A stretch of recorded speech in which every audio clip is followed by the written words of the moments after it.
The 2-2. Popped up. Sandoval in foul territory. Giants win. 0-2. He's done it.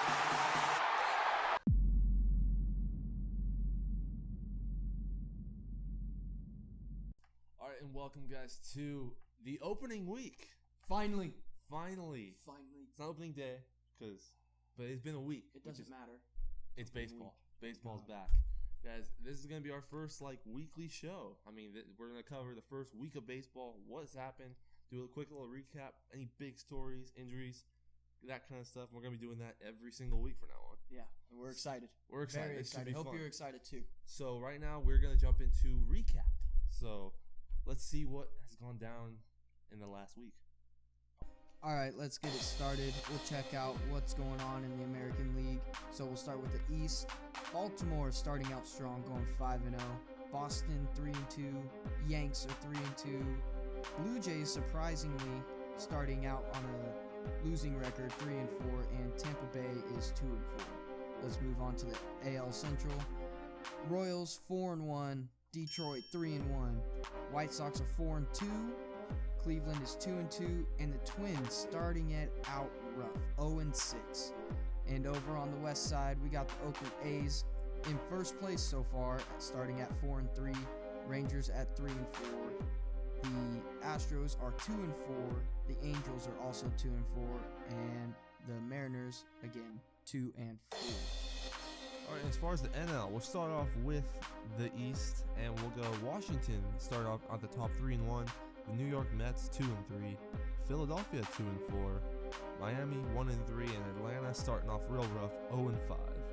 Moving on to the Central, we have the Cubs in first place 5-1, actually tied with first place. Cincinnati's 5-1 as well. Pittsburgh 4-2, Milwaukee 3-3, and St. Louis 3-3. And in the West, we have the San Francisco Giants with a record of 5-2, Dodgers 4-3. Colorado 3-3, San Diego 2-4, and we have the Diamondbacks in last place 2-5, and that is what happened the first week in the NL. So that's what happened this week. Anything stand out to you? Well, let's start talking about the Baltimore Orioles starting out very, very strong, 5-0, and you and I didn't really expect a undefeated start in week 1 for them. No. Good for them. Their team batting average is high. They're getting on base, and Their pitching is they're holding pitching. Holding up. I thought I just saw. I might be wrong. Is a 1.80. That's the team. That's the team pitching ERA. Very good. In week 1. So obviously that's a big help for the Baltimore Orioles. Also, another team are the Twins, coming in second place last season and starting off 0-6. It's rough. That's a rough start. Dozier, he's having a rough start a little bit, but he got his first home run.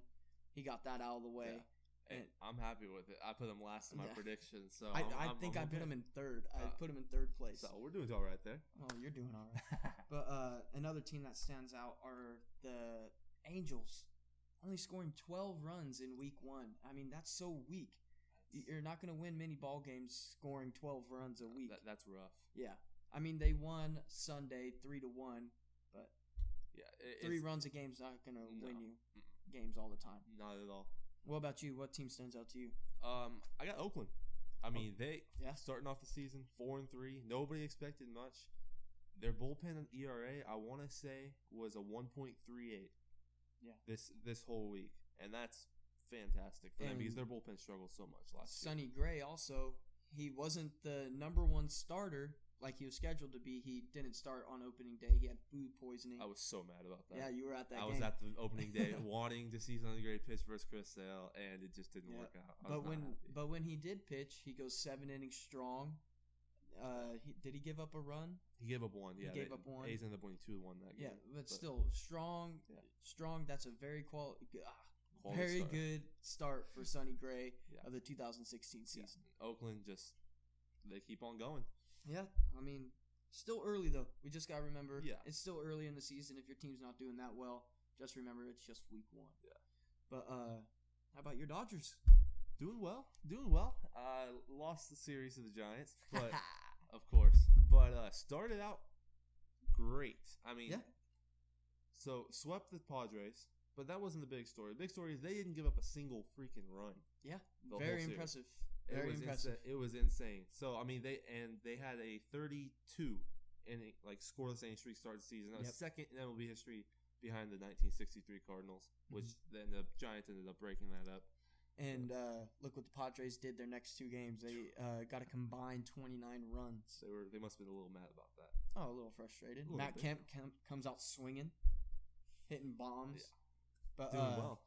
Also, another team, Pittsburgh, they started out 4-0, and then they play the Reds. They lose 2 out of 3. The Reds are surprisingly doing good. Really surprising. They're 5-1. They're tied for first place with the Chicago Cubs. But that's a tough division, the NL That's Central right there. Unbelievably tough, especially if the Reds jump into this and make a push. This easily best division in baseball, easily. And I think this is the first time in a while. Remember, it's still early, but the Cardinals are in last place. Dead last. 3-3. It's fantastic. 3-3, but they're in last. It's I love it. fantastic. He Me too. loves it. It's But great. yeah, and Atlanta also rough start, 0-5. It's expected. It's It's expected. It's expected. But I mean, how can you start 0-5 and the Twins start 0-6? I mean, It's Come rough. on. That's rough. yeah. We also got the D-backs. Diamondbacks, very surprising. We called it. They're going to start out just like the Padres last year. I do think they will bounce back. They'll Eventually. bounce back. I think they'll make a playoff push. I don't think they get there, but Mhm. they're starting off rough. Yeah, and Greinke and Miller combined in their first 2 starts as Diamondbacks, they gave up 21 runs combined. That's crazy. And so I mean, and Greinke leading ERA last season. Yeah. So it's very surprising to see him do that. Yeah. And he hasn't even played his old team, the Dodgers, yet. coming up. It's coming up very soon. very, very soon. And the Giants starting out in Milwaukee, taking 2 out of 3 from Milwaukee, starting out strong there, and then we come back to San Francisco for our home opener, taking 3 of 4 from the Dodgers. So very good start for the Giants. I'm very happy, and I don't know if Frank's happy about his Dodgers, but who cares? So go Giants. Very good start for them. Hopefully week 2 is just as strong. Very good. So now we are going to move on to what we haven't shared with you yet is our player and pitcher of the week. So every week we're going to give you our player of the week, which is just from hitting. We're not going to talk about fielding. We're just going to talk about their hitting. So it can be from American League and National League. Same with the pitcher, So, and we're also going to give you our team of the week, just one team. And so we hope you like it. And here, Frank, who's your player of the week? And we'll go back and forth. Mine, it's got to be Trevor Story. The Oh, kid's absolutely insane. 7 home runs in 6 games. He broke the record for most home runs in the first 6 games in the whole MLB, not even by rookies, in the whole MLB. He's hitting .333. He's got a slugging percentage of 1.038. The kid is just unreal. He's not even that big either. No. He's what I was told, he's 6'1", 180 pounds. He's really not that big. Oh my gosh, yeah, that's crazy. Yeah, To think that he's doing that. Yeah. That's just insane. And that's Colorado's the perfect park for him. exactly. I knew he was gonna have a good year just because it's Colorado. Yeah, it's Everybody Colorado. usually has a great year in Colorado, but man, he's insane. Yeah. Anyways, but that's my player of the week. Nerd, who do you have? I have Eugenio Suarez from the Cincinnati Reds. He's hitting a .434 right now with 4 home runs and 9 RBIs in the season. Nobody really paid attention to him, and so I was looking up stats, and I picked him because it's surprising. Yeah. Nobody expected any good players coming out of the Reds except for Phillips and Votto. Yeah, And so to see him put up these stats in week 1, it's very impressive, and that's why I picked him week 1. very nice. And so my pitcher of the week is Noah Syndergaard from the Mets. He had a very strong outing in his debut of the 2016 season. Came out with the win. He got the shutout only gave up 3 hits and 9 strikeouts through 6, and he held the team batting average to a .136. Very impressive, very good start for the young man. Yeah, he's been very, very good. Yeah. And with Harvey going 0-2 now, First time in his career, he's going to have to step up. And Yeah. he has done that so far. Yeah. So, my pitcher of the week, very own. I wanted to pick Kershaw, but, I mean, I can't knock what the young kid did. Ross Stripling. The kid had an absolute gem against the Giants the other night on Friday. And 7.1 innings pitched. I mean, never gave up a hit. He had 4 walks, but his ground ball rate was unbelievable. Walks are going to happen in the game. Walks are going to happen in the game, but it seemed like every one he had, he turned into a double play except for the very last one. Yeah. It was crazy. The stuff he was throwing, just junk. And from what I could see as I was at the game, made the Giants look silly for the most part. I'm sorry. It's more impressive too because his debut is not at Dodger Stadium. It's at AT&T, their rival. Those fans are crazy. They are brutal. So, I mean, to come in there and do that, it just shut those Giants fans up. Yeah, and another thing, too, it looked bad on TV, I'm sure, but it was raining like crazy. It was. It was. Absolutely insane. So, Ross Stripling, my pitcher of the week. Great job, young man. All right, so now we move on to Team of the Week. Reds. I mean, sweeping Philadelphia to open up the year, and then taking 2 of 3 from the Pittsburgh Pirates. That's hard to do. It's very hard to do when they're starting out 4-0. Well, exactly, and I couldn't believe it when I saw that. The Reds may be a surprise team. If they can make that division interesting this year, that would be such a fun division to watch throughout the whole year. It's funny you have them as your Team of the Week because I also have them as my Team of the Week. Starting out 5-1, very strong start, and yes, beating the Pirates, very, very tough to do, and beating them 2 out of 3.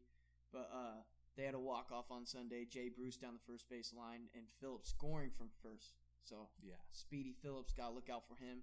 Crazy. But, Reds starting out strong. Hopefully they make a push towards playoffs. And maybe. Yeah. You never know. Make that division very, very exciting. The only question I have with them is can their young arms hold up throughout the whole season? Very good young arms, but it's just a matter of can they hold up. I mean, bullpen's going to be their struggle. Yeah, exactly. So that's our player and pitcher and team of the week. So now we're going to talk about the injuries. All right, in the injuries, we will start out with Kyle Schwarber. Very, very sad to hear that he's going to be out for season. Watching that collision was hard to watch. You just see his leg get right under him, and that was gross to watch. I get screaming about that kind of stuff, and that was gross. Anyways, torn ACL, out for season, and it's very hard on the Cubs. Who's going to fill in his spot? It's going to be Soler, but from what I've heard, the Cubs are going to start to train their young prospect, Baez, and he's in the minor leagues right now, but they're saying they're going to train him super fast, but he's super raw, but he can swing the bat. So what I'm thinking, they're just going to train him up, give him maybe a month or 2. Can't swing the bat like Schwarber, though. No, I mean, it's hard to but he's, in my opinion, better than Soler. Yeah. So I think Soler's going to fit there for now until they get Baez up and then throw him in the lineup and hope he can produce as an outfielder. Okay. Yeah, that'll work. We also have 2 Dodgers on the DL. No shocker there. Yasmani Grandal and Howie Kendrick. Grandal, forearm injury. It's good to hear that it wasn't his shoulder that he had surgery on this year. The forearm injury. Played at AAA. Rehab game. Did well. Should be back home. Be back ready for the home opener on Tuesday. As well as Howie Kendrick. He had a calf injury. Expected to play all 9 innings in a simulated game again as well. And should be back ready for the Tuesday home opener. Good to hear. Very good to hear from me because we need help right now. But no, and that was our injury report. You guys report. always need help. Oh, shut up. It's true. It's true. All right, guys, that's going to do it for us today on the Rivalry Sports Talk. We just gave you what was going on in week 1 of opening week. Very excited to give you that information. And we are very excited to talk about week 2. Who knows what's coming in for us. But thanks for joining us. Like, subscribe, comment if you think we did bad or if we did good. Give us your opinion. We really want to hear from you. So come back, watch our next video. And remember, always respect the rivalry, and we'll see you next